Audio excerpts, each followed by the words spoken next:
Hello everyone, welcome to my vlog. তো আজকে আমাদের ফ্ল্যাটে একটা ছোটোখাটো পার্টি ছিল, পিকনিক বলো পার্টি বলো যাই হোক।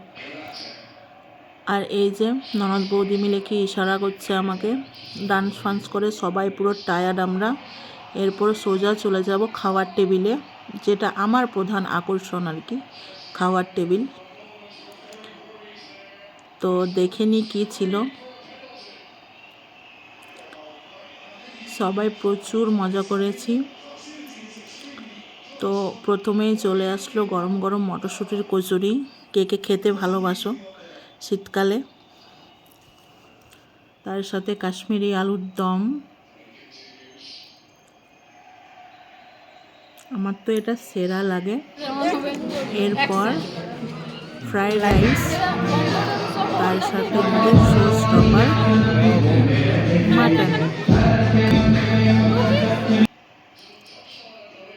তারপর পাঁপড়, চাটনি আর নলেন গুড়ের রসগোল্লা, ব্যাস। এরপর খেয়ে দিয়ে সোজা আমরা বাড়ি। Good night.